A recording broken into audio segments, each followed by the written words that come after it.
Hello, come on in. Hi, good to see you. Right, welcome. I'm just, as usual, trying to sort of work out where to put books. Come and have a look at the shelves with me. We haven't browsed these shelves for a while. I mean, I've got things that still need to be shelved because, of course, I'm gradually putting more in from the study. These little ones will need to go somewhere. They've all got stories to tell. These are some quite old books. I love these sort of pocket books of the 18th century. In fact, this is the very early 18th century. If you look, that's 1706. But this is more interesting because it's signed A. Boswell and Auchinleck. That's actually Boswell's father. Here's some very early edition of The Spectator, the essays of Addison and Steele. But anyway, I have to find a right place for these. There's the complete Walton. There's so many things I haven't had a chance to show you. I showed you the hooker before. There's all the Tolkien, the wonderful illustrated Tolkiens to explore. But I was reshelving here. This is supposed to be all Coleridge, but actually it's kind of strayed.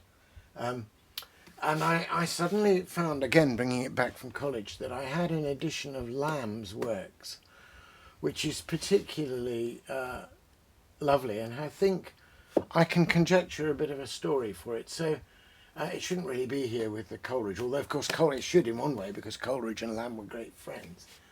And indeed, there's some of Lamb's letters to Coleridge are in this volume. But come over and have a little look at this. So, I've already got in another edition Lamb's Essays of Elia, the thing he's most famous for, and Maggie and I have got the Tales from Shakespeare that Lamb and his sister Mary did. We've got a beautiful edition illustrated by Arthur Rackham. So, although there are other things of Lamb's I didn't have, I didn't really need to get Lamb's works. But why did my eye fall on this volume? Well, first of all, we were in the West Country somewhere. I think we were in Sherborne, and we'd had a pub meal, and I went and just browsed afterwards in a kind of book barrow, just the sort of shelves of books outside the bookshop, the ones they don't think are worth much, that they put out there in the public. And I couldn't believe such a beautifully bound volume. And the binding is so fine. It's got lovely marbled paper. And this is fine black leather, and if you look at it, the gold tooling is very new. So I thought this has been rebound, and not that long ago. I mean, it must be within the last 50 years or so. So I opened it up, and I couldn't believe it. It was £5. Now I know Lamb has fallen out of fashion, and people don't often read the essays of Lamb, although they used to be read very widely. But it seems extraordinary there should be such a full. So I thought, well, let me just look. It's a bit of foxing, as they say, on the pages. Now you can see this is new paper that's bound it. Somebody's really cared for this book. And here it is as it was originally. And there's a very fine engraving of Charles Lamb himself. And the Works of Charles Lamb, a new edition, 1865. And there's a lovely little engraving of Christ's Hospital, the school in London, at which both Lamb and Coleridge were students. And then you see the publishers dedicated it to Derwent Coleridge, Coleridge's son, to the Reverend Derwent Coleridge M.A., this edition of the works of his father's friend. And it was a great friendship. It was about his friendship with Coleridge that Lamb said, friendship is a sheltering tree. And this is wonderful. It's got letters, it's got a little life of him, it's got the most famous thing of Lamb, which are these wonderful familiar essays, the essays of Elia. It's got some of his poems. It's just comprehensive. Anyway, the reason why I felt a particular affinity to this very beautifully bound edition of Lamb is that I cannot help thinking that the person who bought the original dusty Victorian volume and then decided that they should bind it must have been familiar with this particular essay, one of my favourites, Detached Thoughts on Books and Reading, in which Lamb makes the case that, a book is lovely whether it's bound or not, but you shouldn't waste good leather on, vast volumes of history that you're never going to read. You should bind the books that you really love. And let me just read you a few little passages from this essay, particularly the thing about the binding of books. So he saves up money, Lamb, to bind the books that he really likes. Perhaps somebody saved up money to bind this one on that principle. And it used to annoy him going to other people's rich men's houses where there were all kinds of books that didn't really need a fine leather binding being given it. I confess that it moves my spleen to see these things in books' clothing perched upon shelves like false saints.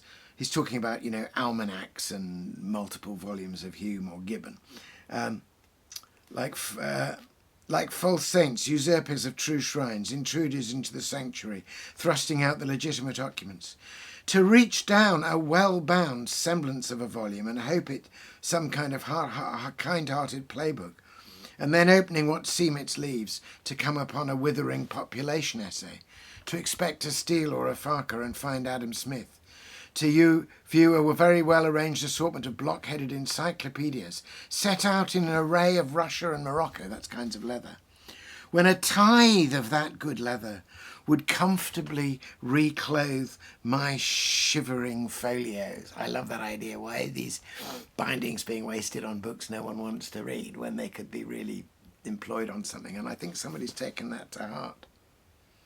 And then he goes on to say, to be strong-backed and neat-bound is the desideratum of a volume. Magnificence comes after. This, when it can be afforded, is not to be lavished upon all kinds of books indiscriminately. I would not dress a set of magazines, for instance, in full suit. A Shakespeare or a Milton, unless the first editions, were mere foppery to trick out in gay apparel.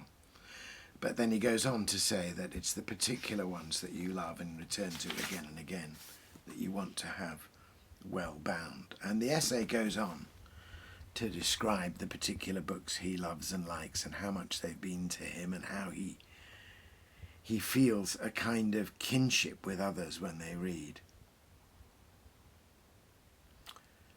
And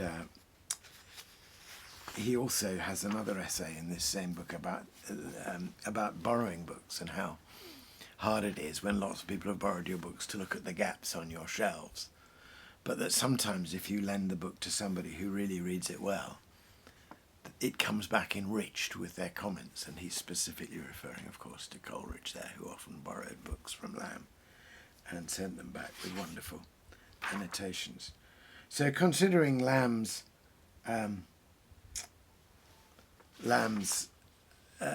reflections about binding, I think it's really sweet that somebody found this Lamb and bound it. And this goes to show you that you don't have to be rich to be a bibliophile. You don't have to have vast resources at your command. I bought this book, which I still keep and treasure, for less than half the price of the pub meal I ate on that day in Sherborne. And I've forgotten the meal, but I've still got the book. And what's more, my children and my children's children will have the book. And all those people who had it, the person who bound it and the people who had it before the person who bound it, going back to the day it was published in 1865, have enjoyed this book. And all for a £5. Gives you hope, doesn't it?